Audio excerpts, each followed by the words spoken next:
Hello friends, இன்றைக்கி நம்ம என்ன பார்க்க போகிறோன்னா டூட்டி ஃப்ரூட்டி போட்டு சேமியா கேசரி ஒன்று செய்ய போகிறேன். ரொம்ப ஈஸி செய்யறதுக்கு. அது எப்படி செய்யலாம்னு இப்போ பார்க்கலாம்.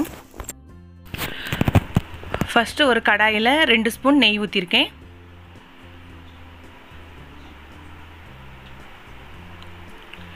நெய் ஊற்றிட்டு முதல்ல முந்திரி பருப்பு வறுத்தரலாம். அதுக்கப்புறம் கிஸ்மிஸ் பழம் போட்டு வறுத்தரலாம்.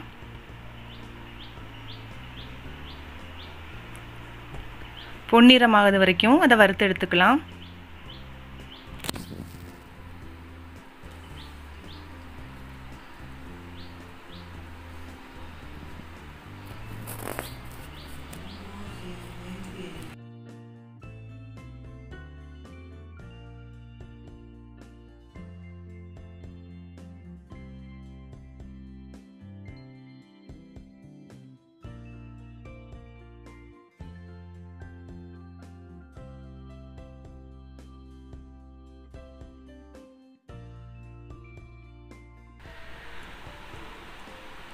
முந்திரி பருப்பும் கிஸ்மிஸ் பழமும் நல்லா செவக்க வறுத்தாச்சு. அதை இனி தனியாக எடுத்து வச்சிடலாம்.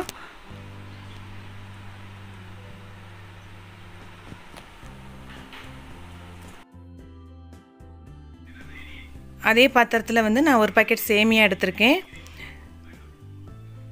அதை போட்டுடலாம். நீங்கள் பெருசு பெருசாக இருந்து நினச்சிங்கன்னா கொஞ்சம் பிடிச்சிக்கலாம்.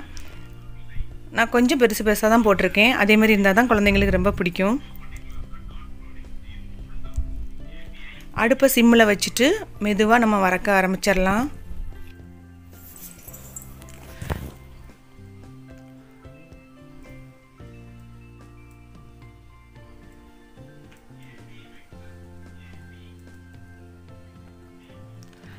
நல்லா வறுத்தாச்சு. இனி அதை தனியாக ஒரு பாத்திரத்தில் மாற்றி வச்சிடலாம். 200 கிராம் சேமியா நான் எடுத்தனால நான் 1/2 லிட்டர் தண்ணி சேர்த்துருக்கேன். தண்ணி நல்லா கொதிக்கணும். கொதித்ததுக்கப்புறம் தான் சேமியாவை நம்ம சேர்க்க போகிறோம். இல்லைன்னா சேமியா வேகாமல் ஒரு மாதிரி பச்சை ஸ்மெல் வர்றது மாதிரியே இருக்கும்.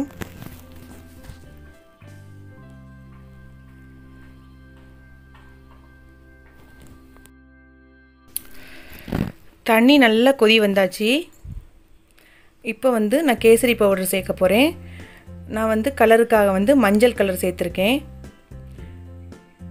நீங்கள் விருப்பப்பட்ட கலர் கூட சேர்த்துக்கலாம்.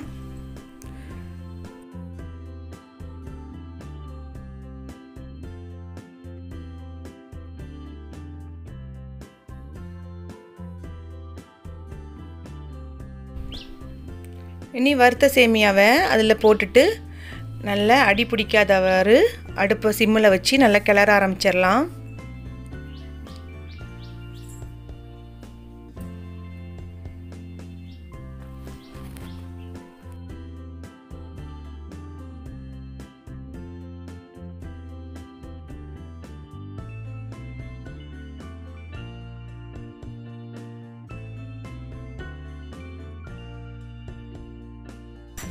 சேமியா நல்லா தண்ணியில் வேகணும்.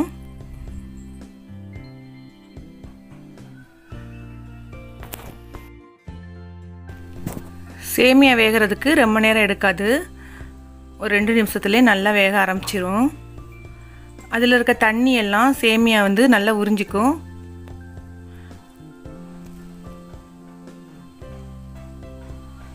இப்போ ஓரளவு அதில் உள்ள தண்ணி எல்லாம் வற்றியாச்சு. சேமியாவும் நல்லா வெந்திருக்கு. இந்நேரத்துக்கு நான் 1/4 கிலோ சீனி சேர்த்துக்கிறேன். சீனி சேர்த்ததுக்கப்புறம் கொஞ்சம் தண்ணியாக இருக்கிற மாதிரியே இருக்கும். உங்களுக்கு இனிப்பு ரொம்ப பிடிக்கும்னா இன்னும் கொஞ்சம் சீனி சேர்த்துக்கலாம். இப்போது ஓரளவு ரெடி ஆயாச்சு. சீனி மட்டும் கரைஞ்சாலே போதும். ஏற்கனவே நமக்கு சேமியா நல்லா வெந்திருக்கு. இப்போ கடைசியாக ஏலக்காய் தூள் சேர்த்துக்கலாம்.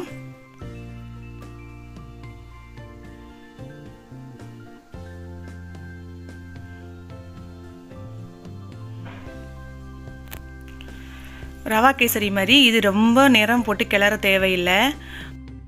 டக்குன்னு ரெடி ஆயிரும். நெய்யும் நான் அதிகமாக சேர்க்கலை. இப்போ நமக்கு கேசரி ரெடி ஆயாச்சு. இனி டூட்டி ஃப்ரூட்டி எடுத்து வச்சுருக்கேன். நான் பச்சை கலர் எடுத்து வச்சுருக்கேன், அதையும் சேர்த்துக்கலாம்.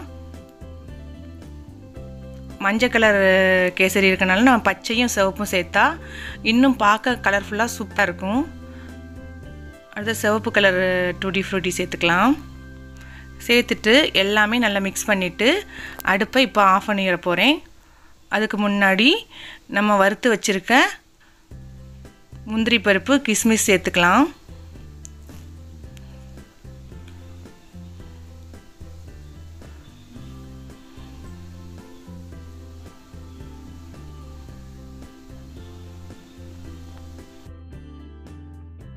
இறக்கும்போது ஒரு 2 ஸ்பூன் நெய் சேர்த்துருக்கேன்.